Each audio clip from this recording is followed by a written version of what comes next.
आप सभी का एक बार फिर से स्वागत है हमारे चैनल ITI अड्डा बाई ललित सर में। एम्प्लॉयबिलिटी स्किल्स के सॉल्व पेपर की सीरीज़ में आज है क्लास 11। आज हम देखेंगे NCVT जनवरी 2018 का सेमेस्टर 1 का पेपर। ये 1 ईयर ट्रेड्स और 6 मंथ्स की जो ट्रेड्स हैं उनके लिए कॉमन पेपर आया था।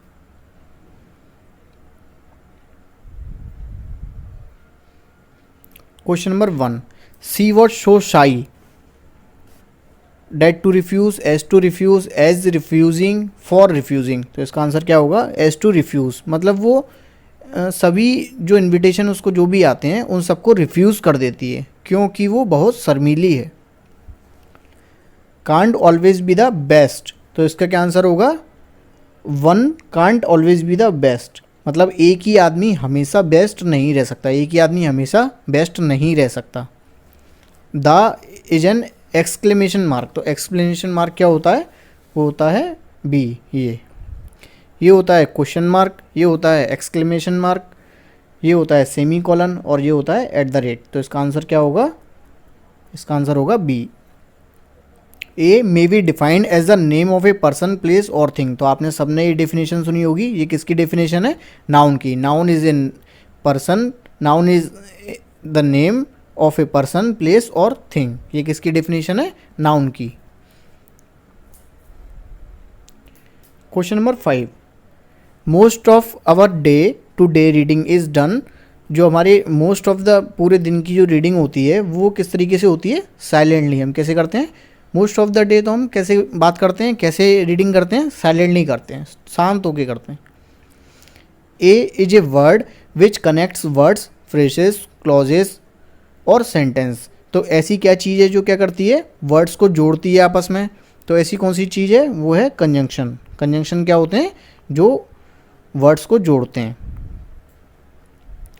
Is nothing but checking whether we have followed the earlier stages promptly and efficiently. तो क्या करते हैं हम? इसके लिए हम क्या करते हैं? रिव्यू करते हैं। किसी चीज़ को रिव्यू करना, किसी चीज़ को रिव्यू करना क्या होता है? Review is nothing but checking whether we have followed the earlier stages prompt and efficiently. मतलब हमने जो पुराने काम हैं उनको अच्छे से किया था या नहीं किया था। तो इसको जब हम फिर से रिकॉल करते हैं, फिर से जब हम देखते हैं तो उसको हम क्या कहते हैं? रिव्यू कहते हैं। In an interview when you do not know an answer you should. जब आप किसी इंटरव्यू में गए और आपको आंसर नहीं पता तो आप क्या करेंगे? Admit you do not know the answer. आप बोलें कि मुझको ये आंसर नहीं पता। कीप गैसिंग, मतलब गैस करते रहें उसके सामने। रिमेन क्वाइट, या शांत रहें, या ब्लफ या तुक्के मारें। तो आपको क्या करना है? Remain quite. आपको वहाँ शांत रहना है, किसी को कुछ नहीं बोलना है।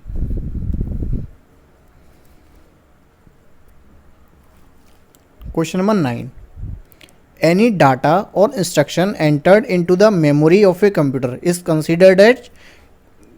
कोई भी डाटा है जो क्या हो?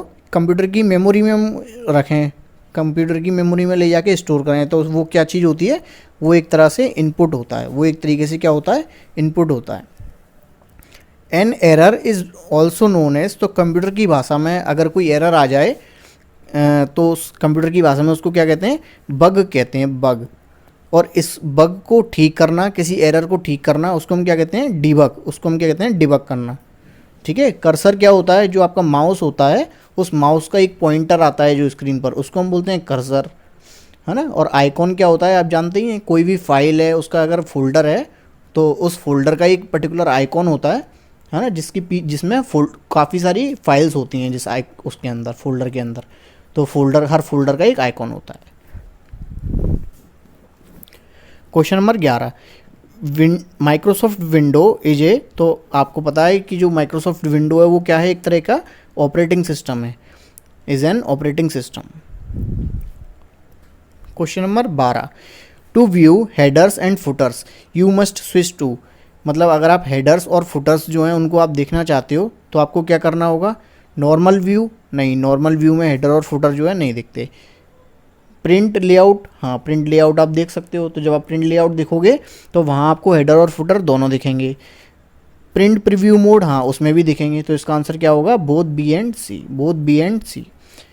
Control plus V is use to, तो आपको पता है कंट्रोल प्लस वी किस चीज़ के लिए, पेस्ट करने के लिए यूज़ करते हैं, है ना। कॉपी करने के लिए हम क्या करते हैं, कंट्रोल प्लस सी, कट करने के लिए कंट्रोल प्लस एक्स, प्रिंट करने के लिए कंट्रोल प्लस पी, ठीक है, और पेस्ट करने के लिए control plus B.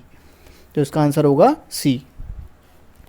Which of the following cell pointer indicates you that you can make selection. तो कौन सा पॉइंटर आता है, जब भी आप माइक्रोसॉफ्ट एक्सेल में जाएंगे और किसी भी सेल के आसपास जब आप कर्सर को लेके जाएंगे, है ना, तो क्या आएगा, एक साइन बन के आता है इस तरह का, डॉक्टर वाला प्लस, ठीक है, इस तरह से एक डॉक्टर वाला प्लस बन के आता है, तो वो क्या होता है, doctor symbol, big plus. Option A is correct.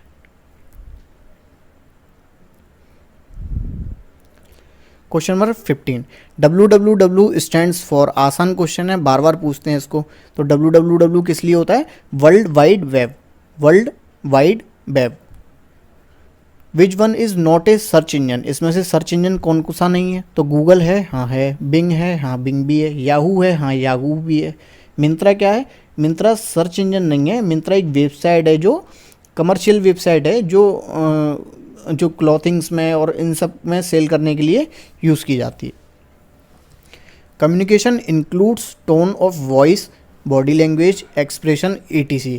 तो जो टोन ऑफ वॉइस है, बॉडी लैंग्वेज है, एक्सप्रेशन है, ये सब किस में आते हैं, नॉन वर्बल कम्युनिकेशन में आते हैं, non verbal communication. Option A is correct. Proper nouns always begins with, जो प्रॉपर नाउन्स होती हैं वो हमेशा जो इसका पहला अक्षर होता है वो कैसा होता है, कैपिटल होता है। पहला अक्षर कैसा होता है, कैपिटल लेटर के साथ शुरू होती है।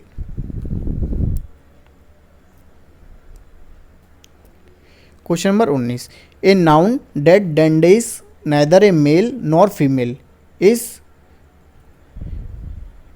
न्यूटर। 19 का आंसर क्या होगा, न्यूटर, ठीक है।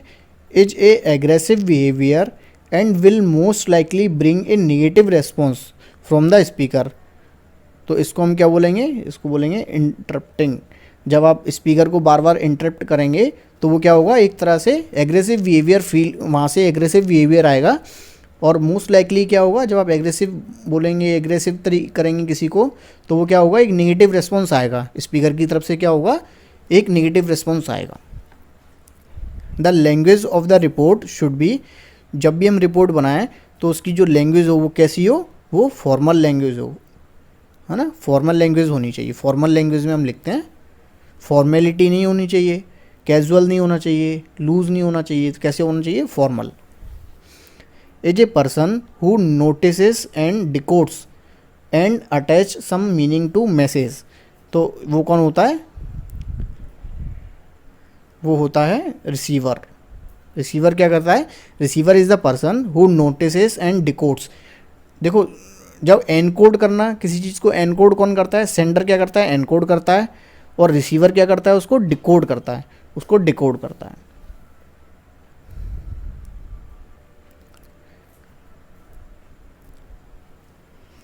In oral communication the speaker can observe the listeners to what is being elated. इसका क्या मतलब है, इसका मतलब है रिएक्शन, है ना। ओरल कम्युनिकेशन में क्या होता है, जब आप किसी से आमने सामने से बात करते हैं तो स्पीकर क्या कर सकता है, speaker can observe the listeners, आप लिसनर जो भी सुनने वाला है उसके रिएक्शन को आप देख सकते हो कि वो रिएक्शन कैसा रिएक्शन दे रहा है ना। तो आप रिएक्शन से ओरल कम्युनिकेशन में समझ सकते हो कि उसको समझ आ रहा है या नहीं आ रहा है, या उसको कोई क्वेरी तो नहीं है ना। विच of the following is not good practice when in an interview, जब आप किसी इंटरव्यू में हो तो ये एक अच्छी प्रैक्टिस नहीं है। क्या, seat upright in your chair, आप जो है चेयर पर अच्छे से ऊपर होकर बैठें, हाँ ये तो होना चाहिए। क्रॉस योर आर्म्स, नहीं, आप आपके आर्म्स को क्रॉस नहीं करेंगे, उंगलियों को क्रॉस नहीं करेंगे।